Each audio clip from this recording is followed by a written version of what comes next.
الحمد لله نحمده ونستعينه ونستغفره ونؤمن به ونتوكل عليه ونعوذ بالله من شرور أنفسنا ومن سيئات أعمالنا من يهده الله فلا مضل له ومن يضلله فلا هادي له وأشهد أن لا إله إلا الله وحده لا شريك له وأشهد أن محمدا عبده ورسوله أما بعد.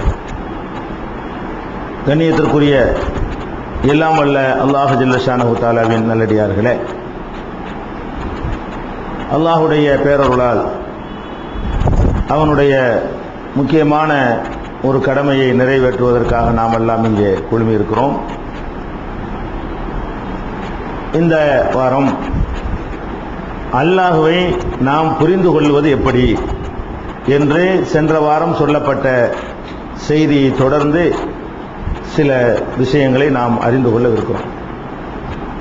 அல்லாஹ் ரப்புல் ஆலமீன் அவனுடைய கருணையின் மூலமாகத்தான் நம்மை சொர்க்கத்திற்கு அவன் அனுப்புகிறான். நம்முடைய பாவங்களை அவனுடைய கருணையின் மூலமாகத்தான் மன்னிக்கிறானே தவிர நம்முடைய நல்லறங்களினால் அல்ல என்பதை கடந்த வாரம் நாம் பார்த்தோம். இதை பற்றி நபிகள் நாயகம் ஸல்லல்லாஹு அலைஹி வஸல்லம் அவர்கள் ஒரு முறை விளக்கும் பொழுது சொன்னார்கள், இன்ன தீன யுஸ்ருன், இந்த மார்க்கம் என்பது ரொம்ப லேசானது. அல்லாஹ் உங்களுக்கு கஷ்டமான மார்க்கத்தை தரல. வலையு சாத்த தீன அஹதுன் இல்லா கலபஹு, இந்த லேசான மார்க்கத்தை நீங்களாக யாராவது கஷ்டமாக்கி கொள்ள முயன்றீர்களேயானால் நீங்கள் தோற்று விடுவீர்கள், உங்களை அது வென்றுவிடும். நீங்களாக உருவாக்கி கொண்ட சடங்குகளை உங்களுக்கே செய்ய முடியாத நிலைமை ஏற்பட்டு போய்விடும் என்று நபிகள் நாயகம் ஸல்லல்லாஹு அலைஹி வஸல்லம் அவர்கள் சொல்கிறார்கள். சொல்லிட்டு அவங்க விளக்குறாங்க. எப்படி விளங்குறாங்கன்னு கேட்டா, ஃபஸத்திது வகாரிபு, நடுநிலையாக நடந்து கொள்ளுங்கள், மார்க்கத்தில் நிதானமாக நடந்து கொள்ளுங்கள். அபுஷிரு, நல்ல செய்திகளை ஆர்வமூட்டக்கூடிய விதத்திலே மக்களுக்கு சொல்லுங்கள், பயங்காட்டி விட்டுறாதீங்க. ஆர்வமூட்டுகிற விதத்திலே மக்களுக்கு செய்திகளை சொல்லுங்கள். வஸ்தஈனு பில் குதுவத்தி வர்ரௌஹா, காலையிலும் மாலையிலும் வஸையும் மினல் துல்ஜா, இரவில சற்று நேரமும் அல்லாஹ்விடத்தில் பிரார்த்தனை செய்யுங்கள். நபிகள் நாயகம் ஸல்லல்லாஹு அலைஹி வஸல்லம் அவர்கள் இந்த ஹதீஸ்ல பல செய்திகளை நமக்கு சொல்லித் தருகிறார்கள். அல்லாஹ் உங்களை கஷ்டப்படுத்துறவன் இல்லை, முதல் இதை நீங்க விளங்கிக் கொள்ள வேண்டும். உங்களுடைய படைத்தவனுக்கு உங்களுடைய பலவீனங்கள் அவனுக்கு நன்றாகவே தெரியும். அதனால அல்லாஹ் உங்களுக்கு என்ன தந்திருக்கிறான்னு கேட்டா, உங்களுக்கு எவ்வளவு வணக்கத்தை கடமையாக்கினால் உங்களுக்கு செய்ய முடியும், எவ்வளவு செய்தால் உங்களுக்கு சிரமம் இல்லாமல் அதை நடைமுறைப்படுத்துவீர்கள் என்பதை எடை போட்டு அல்லாஹ் உங்களுக்கு சில விஷயங்களை கடமையாக்கி இருக்கிறான், சில விஷயங்களை சுன்னத்துகளாக வழிமுறைகளாக ஆக்கி தந்திருக்கிறான். அதை தாண்டி நீங்களா அதை விட்டு நான் இன்னும் கொஞ்சம் அல்லாஹ்வை நெருங்க போறேன், அல்லாஹ்வுக்கு நன்மை செய்ய போறேன் என்று நீங்களாக புதிதாக எதையாவது உண்டாக்குனீங்க, அது உங்களுக்கே சிரமமாகிவிடும். இது நபிகள் நாயகம் ஸல்லல்லாஹு அலைஹி வஸல்லம் இறைவனுடைய கருணையை சொல்லி தர்றாங்க. இதுல நீங்க புரிந்து கொள்வதாக இருந்தால், இப்ப நம்ம இன்னைக்கு சமுதாயத்தில் பார்க்கிறோம், சமுதாயத்தில் என்ன பண்றாங்க தெரியுமா, கடமையான தொழுகை நோன்பு இதுகளை எல்லாம் புறக்கணித்து விட்டு அவங்களாக கஷ்டமான விஷயங்களை தங்கள் மீது சுமையாக்கி கொண்டார்கள். கத்தம் என்று உண்டாகி கொண்டார்கள், பாத்தியா என்று உண்டாகி கொண்டார்கள், மௌலித் என்று உண்டாகி கொண்டார்கள். இதையெல்லாம் அவங்களுக்கு செய்ய முடியுதான்னு நீங்க பாருங்க, முடியாது.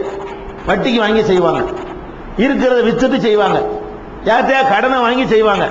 ரொம்ப கஷ்டப்பட்டு ரொம்ப சிரமப்பட்டு இந்த சடங்கை செஞ்சுதான் ஆகணுங்கிற அளவுல அவர்கள் இல்லாத ஒன்றை தலை மீது சுமத்தி கொண்டார்களே, ஆனால் அது அவங்களை ஜெயிச்சுட்டு போயிடும். அதனால இந்த மார்க்கம் லேசானது என்பது விளங்கிக்கிறங்க. ஒரே அடி அல்லாஹ்வுக்காக மூழ்கிறேன்னு பள்ளிவாசலே கெதின்னு உட்கார்ந்து கூடாதான். நபி ஸல்லல்லாஹு அலைஹி வஸல்லம் சொல்றாங்க, ஒரு 3 டைம் அல்லாஹ்ட்ட கேள்ப்பா, காலையில கொஞ்ச நேரம் துஆ செய்யு, சாயந்தரம் கொஞ்ச நேரம் செய்யு, ராத்திரில கொஞ்ச நேரம் செய்யு. ஒரே பள்ளிவாசலே உட்கார போறேன்னு உட்கார்ந்து நான் அல்லாஹ்வை நெருங்க போறேன்னு போயிடாத, இல்லைன்னா உனக்கு கஷ்டமாகி போயிடும். அப்ப அல்லாஹ் கருணையின் மூலமாக நமக்கு அருள் பாலிக்கிற காரணத்தினாலதான் இந்த மாதிரி லேசான ஒரு சட்டத்தை நமக்கு தந்திருக்கிறான். திருமறை குர்ஆன்ல கூட நமக்கு சொல்றான், நோன்ப கடமையாக்கி இருக்கிறான். அந்த நோன்ப கடமையாக்கும் பொழுது கூட அல்லாஹ் என்ன சொல்றான்னு கேட்டா, நீங்கள் பிரயாணத்தில் இருக்கிறீர்கள் அல்லது நோயாளிகளாக இருக்கிறீர்கள், வேற நாள்ல வச்சுக்கிறீங்கன்னு சொல்றான். இது சொல்லிட்டு அல்லாஹ் என்ன காரணம் சொல்றான் தெரியுமா, யுரீதுல்லாஹு பிக்குமுல் யுஸ்ர வலா யுரீது பிக்குமுல் உஸ்ர. அல்லாஹ் உங்களுக்கு லேசா நாடுகிறான், உங்களுக்கு கஷ்டப்படுத்த நினைக்கல. நீ பிரயாணமா இருந்தாலும் வையி என்று சொன்னால் அவனுக்கு அதிகாரம் இருக்குது. செய்யலைன்னா உங்களை தண்டிக்க அவனுக்கு முடியும். ஆனால் அவன் என்ன பண்றான்னு கேட்டா, யுரீதுல்லாஹு பிக்குமுல் யுஸ்ர, அல்லாஹ் உங்களுக்கு லேச நாடுகிறான். வலா யுரீது பிக்குமுல் உஸ்ர, சிரமத்தை உங்களுக்கு நாடவே இல்லை. நீங்க கஷ்டப்படக்கூடாது என்பதற்கு தான் பிரயாணம் எவ்வளவு கஷ்டம்னு படைச்சரப்புக்கு தெரியும். நோய்வாய்ப்பட்டால் மனிதன் அப்படியே பாதி அளவுக்கு பலவீனமாயிடுறான், அது அவனுக்கு தெரியும். அதனால அந்த பலவீனமான நேரத்தில் வந்து நம்ம ஒரு சலுகையை கொடுப்போம் அப்படின்னு அல்லாஹ் தந்திருக்கும் பொழுது கூட அந்த லேசுங்கிறத தான் சொல்லி காட்டுறான். நபிகள் நாயகம் ஸல்லல்லாஹு அலைஹி வஸல்லம் அவர்கள் யமன் என்ற நாட்டிற்கு ஒரு பகுதியை இஸ்லாமிய ஆளுகையின் கீழ் வந்த பிறகு அங்க 2 பேரை கவர்னரா ஆளுநர்களாக நியமிக்கிறாங்க, பொறுப்பாளர்களாக. அபு மூசல் அஷ்அரி அவர்களையும் முஆத் இப்னு ஜபல் அவர்களையும் அனுப்பி, நீங்க அந்த மார்க்கத்தை மக்களுக்கு சொல்லிக் கொடுங்க, அவங்களை நல்வழிப்படுத்துங்க, அவங்கள சரியான பாதையை கொண்டு வாங்க அப்படின்னு அனுப்பும் பொழுது என்ன சொல்லி அனுப்புனாங்க தெரியுமா? பஷீரா, நீங்கள் வந்து நற்செய்தி நல்ல ஆர்வமூட்டக்கூடிய விதத்துல மக்களுக்கு சொல்லுங்க. ஒலா துனஃபிரா, விருப்பூற்ற மாதிரி கேட்டோன்னு மாடி ஓடி போறவளை கைக்கிற கூடாது, அந்த மாதிரி ஆக்கிறாதீங்க. அப்படி சில பேர் சொல்றாங்க, மார்க்கம் சொல்ற வர்றேன் வருவாங்க, ஹதீஸ்னு ஓட்டெடுப்பு அம்மாடி பயன் பண்ண போறாங்களாம், ஹதீஸ் சொல்ல போறாங்களாம், அல்லாஹ் போலீஸ் வருதான், இப்படி பயப்படுற அளவுக்கு அந்த மாதிரி ஆகிடக்கூடாது. பஷீரா, அவங்களுக்கு நல்ல நல்ல செய்தி ஆர்வமூட்டி சொல்லுங்க. வலா து அசீரா, அவங்களுக்கு வந்து கஷ்டமா ஆக்கிறாதீங்க, வெறுப்பு ஏற்ற மாதிரி செஞ்சிடாதீங்க, லேசான முறையில் இந்த மார்க்கத்தை எடுத்து சொல்லுங்க அப்படின்னு சொல்லி முஆத் இப்னு ஜபல் அவர்களையும் அபு மூசல் அஷ்அரி அவர்களையும் நபிகள் நாயகம் ஸல்லல்லாஹு அலைஹி வஸல்லம் அவர்கள் அனுப்பி வைத்தார்கள் என்ற வரலாற்றை நம்ம பார்க்கிறோம். சஹீஹுல் புகாரியில இந்த சம்பவம் இடம்பெற்றிருக்கிறது. அப்ப இந்த மார்க்கங்கிறது ரொம்ப லேஸ், ரொம்ப சொன்னதை தாண்டி நீங்க போகாதீங்க. அல்லாஹ் ஒரு ரசூல் உங்களுக்கு என்ன சொல்லி இருக்கிறாங்களோ அது போதும், அதை தாண்டி நம்ம அல்லாஹ் அன்பு பெற போறோங்கிறதுக்காக வேண்டி உங்க லைஃப் பூரா அர்ப்பணிச்சாலும் உங்க அமல் கொண்டே உங்களை சேர்க்க போறது கிடையாது. கருணையில தான் போக போறீங்க. இப்ப கருணையால உங்களுக்கு ஒரு சின்னதை எதிர்பார்க்கலாம். நீங்க ஒரு கடையில சேர்றீங்க, ஒரு 8 மணி நேரம் வேலைன்னு கடையில சொல்லிட்டான். மனிதன் என்ன செய்வான் தெரியுமா? 8 மணி நேரத்துக்கு மேல இன்னொரு 1/4 மணி நேரம் நீங்க உட்கார்ந்து அந்த முதலாளி வரக்கூடிய நேரத்தில் பேனா வச்சு இப்படி ஏற்று உங்களை சந்தோஷப்படும். பாரா எவ்வளவு அழகா விசுவாசமா வேலை பார்க்கறான், நம்ம 8 மணி நேரம் தான் வேலை கொடுத்தோம், இல்ல முதலாளி முடிச்சிட்டு போற முதலாளி ஒரு 1/4 மணி நேரம் வேலை பார்க்கும். இது அல்லாட்ட நடக்காது. இந்த கூத்து 8 மணி ஓடுற ஓடி போயிடணும். அல்ல மனுஷன் தான் அந்த மாதிரி ஐஸ் வைக்கிறதெல்லாம் ஏமாந்து போவான். உன்னை 8 மணி வரைக்கும் உனக்கு டியூட்டி போட்டா 8:01 இங்க இருக்கக்கூடாது, ஓடி போயிடணும். அப்படி சொல்லக்கூடியவன் அல்ல. நான் ஒன்னு சொல்லி இருக்கும் போது அதை தாண்டி செஞ்சு என்னை கூல் பண்ண நினைக்கிறது, என்னை ஐஸ் வைக்க நினைக்கிறதெல்லாம் நினைக்காத. நான் என்ன சொல்றேனோ அதை தாண்டிராத. அதுக்கு தான் நீங்க பார்க்கலாம், நோன்பு திறக்கிறோம்ல, நோன்பு வருது. நோன்பு திறக்கிறது எப்ப திறக்கணும்? சூரியன் எப்ப மறைஞ்சிருச்சோ உடனே நோன்பு திறந்துடணும். நபிகள் நாயகம் ஸல்லல்லாஹு அலைஹி வஸல்லம் சொன்னாங்க, லா யஸாலுன நாஸு பி கைரின் மா அஜ்ஜலுல் ஃபித்ர, அவசரமாக நோன்பு திறக்கிற வரைதான் மக்கள் நல்லது செய்தவர்களாக ஆவார்கள். நோன்பு திறக்கிறது லேட்டாக்குனீங்கன்னு சொன்னா நீங்க கெட்டது செய்றீங்கன்னு அர்த்தம். நோன்பு திறக்கிறது சூரியன் மறையுது 6 மணிக்கு மறையுது, 5:45 மறையுது, 5:50 மறையுது, 6:40 மறையுது, ஒரு காலத்துல ஒரு டயத்துல மறையும். மறைகிறது நம்ம கரெக்டா டைம் தெரியும். 5:40 மறையுது என்று சொன்னால் 5:40 வாயில பேரிச்சம்பழத்தை கொண்டு போயிடணும். 5:41 கூட ஆகக்கூடாது. சூரியன் எப்ப மறைன்னு காத்துக்கிட்டு இருக்கணும். எப்ப மறையும் அப்படி அவசரப்படணுமா, அவசரமா எடுத்து சாப்பிடணுமா. இதுல அல்லாஹ் சந்தோஷப்படுவானா? எப்படி சந்தோஷப்படுறான்? என்னுடைய அடியான பார், இவ்வளவு பசியை வச்சுக்கிட்டு நான் சொன்னங்கிறதுக்காக இவன் வந்து கட்டுப்பாடா இருந்திருக்கான் பாரு, இவன் எனக்காக வேண்டி கட்டுப்பாடா இருந்திருக்கான். இவ்வளவு பசி இருக்கு பாரு, எப்படா டைம் வரும் அப்படி இப்படி அள்ளி முழுகிறான். இவன் எவ்வளவு பசியை அடக்கி கொண்டு எனக்காக அவன் இருக்கிறான் அல்லாஹ் அதுல சந்தோஷப்படுறான். 5:40 சூரியன் மறையுது, இவன் 5:45 வரைக்கும் உட்கார்ந்துருக்காரு. அப்ப என்ன அர்த்தம்? இதெல்லாம் ஜாதகம் போவாயா, நான் இன்னும் 1 மணி நேரம் கூட இருப்பேன் அப்படின்னு அர்த்தம். வணங்குதா? இது என்ன பெரிய விஷயம்? 5:40 6:40 கூட நான் திறப்பேன் அப்படின்னு சொன்னீங்கன்னா நீங்க இறைவனுக்காக இருக்கல, உங்களுடைய தெனாவட்டு திமிரு. இதுல வந்து அல்லாஹ் சந்தோஷப்பட மாட்டான். மேற்கொண்டு 1 மணி நேரம் இருந்தாங்க. அல்லாஹ்வுடைய ரசூல் என்ன பண்றாங்க? நீ அவசரப்பட்டா தான் நன்மை செய்தவனாக ஆவாய். அதுக்காக சூரியன் மறையறதுக்கு முந்தைய அவசரப்பட கூடாது. சூரியன் மறைஞ்சிடணும், சூரியன் மறைஞ்சவன லேட் பண்ணக்கூடாது. எதுக்கு சொல்றோம்னு கேட்டா, அல்லாஹ் ரப்புல் ஆலமீனுக்கும் மனுஷனுக்கும் மற்றவர்களுக்கும் உள்ள வேறுபாடு என்னவென்றால், சொன்னதை தாண்டிக்கிட்டு போறது அதிக பிரசங்கித்தனம் அல்லாஹ் நினைக்கிறான். அது விசுவாசம் அல்லாஹ் எடுத்துக்கிற மாட்டான். ரொம்ப கடமையாற்றுறாரு, ரொம்ப ஸ்தாபனத்துக்கு ரொம்ப விசுவாசமா பணியாற்றுகிறார் என்றெல்லாம் மனிதன் எடுத்துக்கொள்வானே தவிர அல்லாஹ் ரப்புல் ஆலமீன் அப்படி எடுத்துக்கொள்ளவே மாட்டான். ஜும்மா 2 ரக்காத் இருக்குது, நம்ம ஆர்வத்துல இன்னொரு 4 ரக்காத் சேர்த்து தொழுதுன்னா விடுவான். அவன் நான் சொன்னதுக்கு மேல ஏண்டா செஞ்சேன்னு கேட்பான். ஒரு முதலாளி அப்படி செய்ய, மனுஷன் அப்படி செய்ய மாட்டான். மனுஷன் வந்து ஏதாவது ஒரு வேலையை செய்ய சொன்னா 2க்கு 4 வேலை செஞ்சு வைங்களேன், ரொம்ப சந்தோஷமா போயிடும். நம்ம 2 வேலை சொன்னோம், அவன் 4 வேலை பண்ணிட்டு வந்திருக்கான், போனஸ் போட்டு கொடுறான்றான், சம்பளத்தை அதிகம். இது மனுஷன் செய்வான், அவன்கிட்ட கிடையாது. ஏன்னு கேட்டா மனுஷன்ட்ட வந்து வேலையை வைத்துத்தான் நீங்கள் அவனை அணுக வேண்டி இருக்கிறது, நெருங்க வேண்டி இருக்கிறது. ரப்பிடத்தில் நீங்கள் நெருங்குவது கருணையை வைத்து, உங்களுடைய வேலையை வச்சு இல்ல. நிறைய செய்யறதை வச்சு நீங்க ரப்ப நெருங்க முடியாது. அவன் சொன்னதை செய்றீர்களா மட்டும் பார்க்கிறானே தவிர அவனுக்கு எவ்வளவு செய்யணுமோ அவ்வளவு செய்யறீங்களா நம்ம பார்க்கவே இல்லை.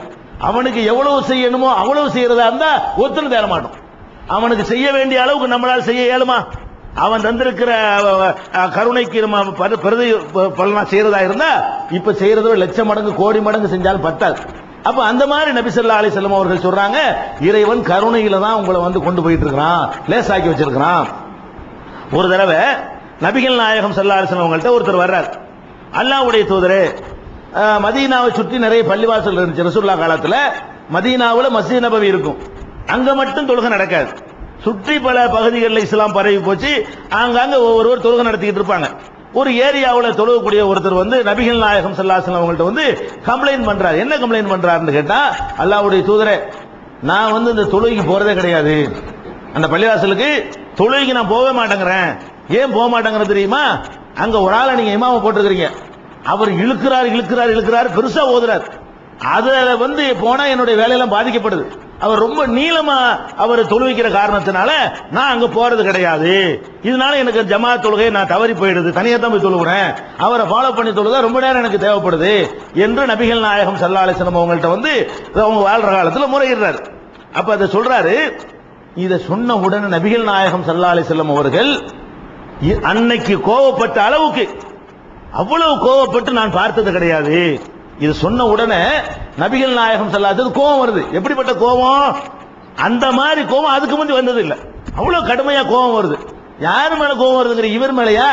இவர் மேல இல்ல. யார் மேல கோபம் வருது தெரியுமா? அப்படி தொழுவிச்சார அவர் மேல. யார் அந்த தொழுகையை நீட்டி தொழுது முன்னாடி இனிமே ஜமாத்துக்கு வரக்கூடாது என்ற அளவுக்கு மக்களுக்கு பயங்காட்டி வச்சிருக்கிறாரோ அவர் மீது ரசூல் ஸல்லல்லாஹு அலைஹி வஸல்லம் கோபப்பட்டு என்ன சொல்றாங்க தெரியுமா? ஐயுஹன்னாஸ் இன்னக்கும் முனஃபிரூன், உங்கள வெறுப்பூட்டக்கூடியவர்கள் இருக்கிறீர்கள். மக்களுக்கு வெறுப்பூட்டுறது தான் உங்களை இமாமாக்கி வச்சிருக்கா? எப்படா தொழு ஆர்வப்படணும். நீங்க பாட்டு தேவையில்லாம சவுமாரி இழுத்து ஏண்டா பள்ளிவாசலுக்கு வந்தோன்னு ஆக்குனீங்க என்று சொன்னா அது பெரிய தப்புன்னு சொல்லி அவர்கள் கோபப்பட்டு சொல்றாங்க, இன்னக்கும் முனஃபிரூன், நீங்கள் வெறுப்பூட்டக்கூடியவர்களாக இருக்கிறீர்கள். மக்களுக்கு வெறுப்ப ஊட்டாதீங்க, மக்களுக்கு சந்தோஷம் வரணும். பள்ளிக்கு வந்தால் இந்த இமாமை பின்பற்றி தொழுவதாக இருந்தால் அவர்கள் ஆர்வத்தோடு வரணும், அந்த மாதிரி நடந்து கொள்ளுங்கள் என்று சொல்லிட்டு சொல்றாங்க. ஃபமன் ஸல்லா பின்னாசி ஃபல்யுஹஃபிஃப், மக்களுக்கு நீ இமாமத்து செய்யணும்னு வந்து விட்டால் சுருக்கமா லேசா தொழுவி இழுத்துறாங்க.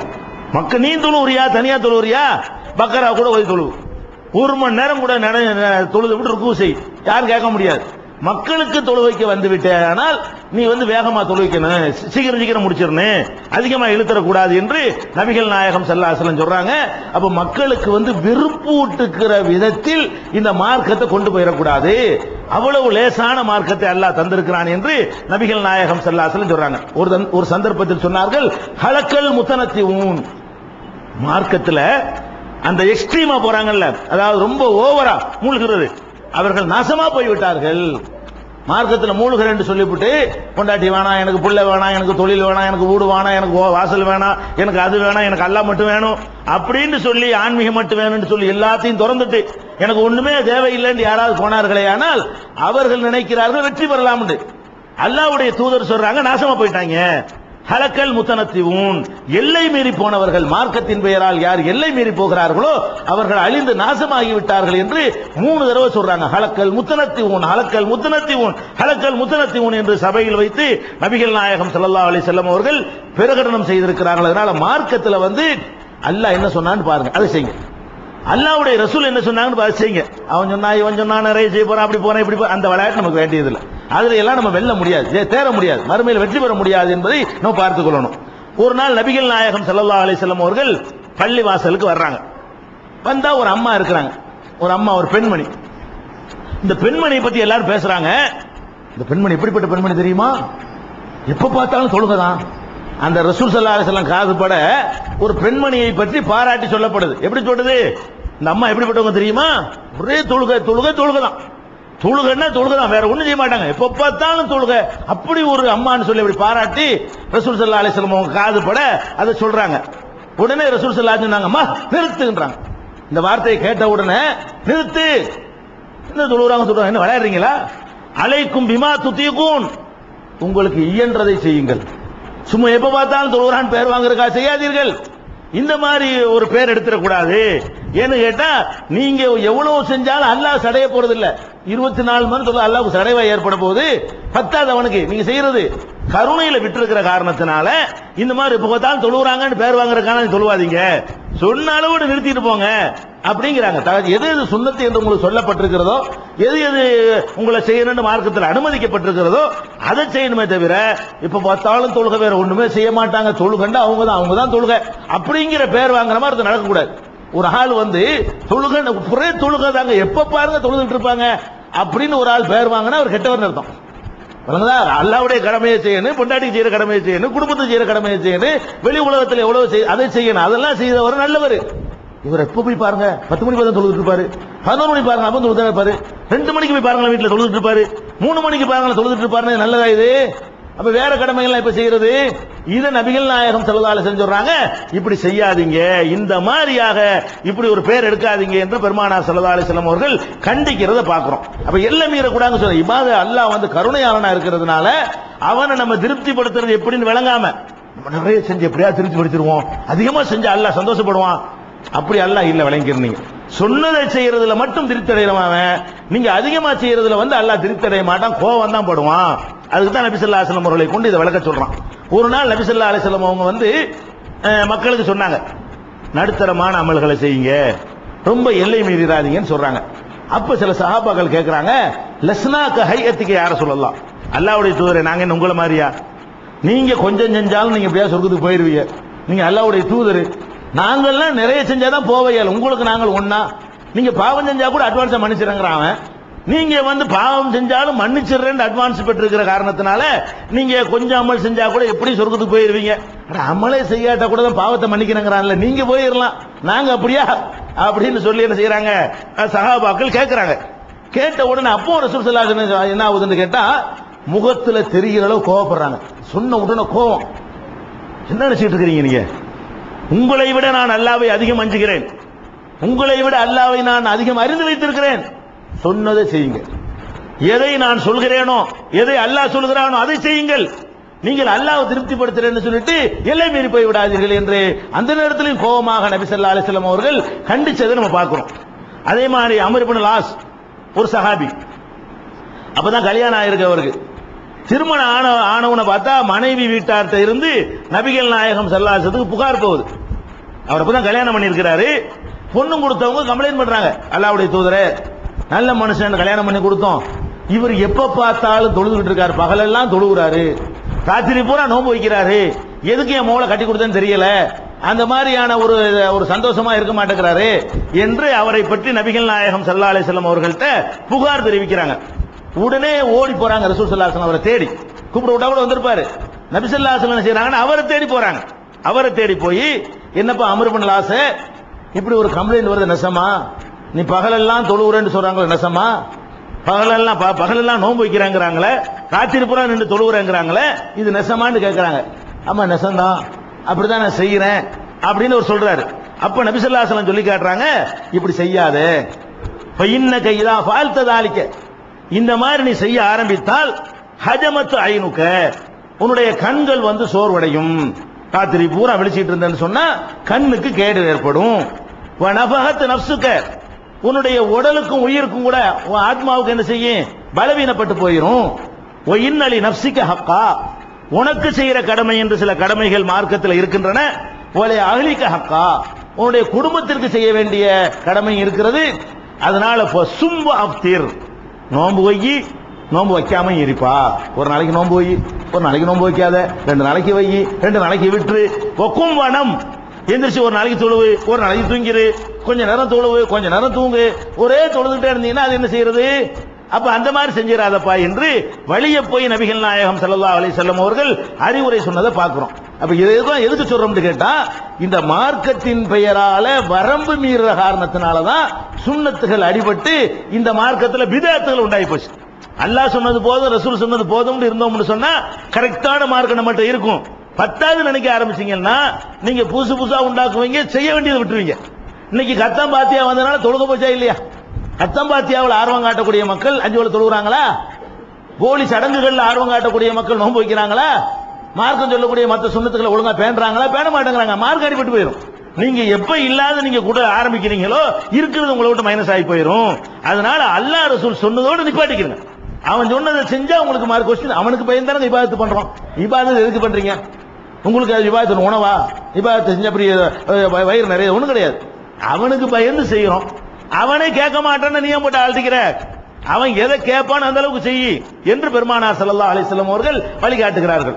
இன்னும் ரசூல் ஸல்லல்லாஹு அலைஹி வஸல்லம் அவர்கள் இந்த மார்க்கத்தை எவ்வளவு எளிமையானது என்று பல சந்தர்ப்பங்கள்ல பல நிகழ்ச்சிகளை வாழ்நாள்ல எளிமை என்று விளக்குவதற்கு ரொம்ப அதிகமா சிரத்தை எடுத்திருக்கிறாங்க. எந்த இடத்துலையும் தலையிட்டு லேசுங்கிறத சொல்லாம அவங்க தவறுனது இல்லை. எந்த இடத்துல வரம்பு மீறினாங்களோ சட்டையை பிடிச்சி இழுத்து என்ன செஞ்சிருக்காங்க, உட்கார வச்சிருக்காங்க. அது மாதிரியான இன்னும் ஏராளமான நிகழ்ச்சிகள் இருக்கின்றன. அவற்றையெல்லாம் நம்ம ஆழமா பதிவு வைத்துக் கொண்டோமே ஆனால் அல்லாஹ்வை திருப்திப்படுத்துற முறை என்ன நமக்கு தெரிஞ்சு போயிடும். அல்லாஹ்வை நம்ம அறிஞ்சு வச்சிருக்கிறோம். அல்லாஹ்வை திருப்திப்படுத்துறது என்றால் அவன் சொன்னதை செய்தால் தான் திருப்தி அடைவான். அவனுடைய ரசூல் சொன்னதை செய்தால் தான் திருப்தி அடைவானே தவிர நீங்களா இஷ்டத்துக்கு எதையாவது அதிகம் பண்றேன்னு பண்ணுனீங்க அவன் திருப்தி அடைவதற்கு பதிலாக கோபம் அடைவான் என்பதை புரிந்து அல்லாஹ்வோடு நம்ம சரியான விதத்தில் நடந்து கொள்வதற்கு அல்லாஹ் அருள் புரிவானாக. வாஹிரு தாவானா அல்ஹம்துலில்லாஹி ரப்பில் ஆலமீன்.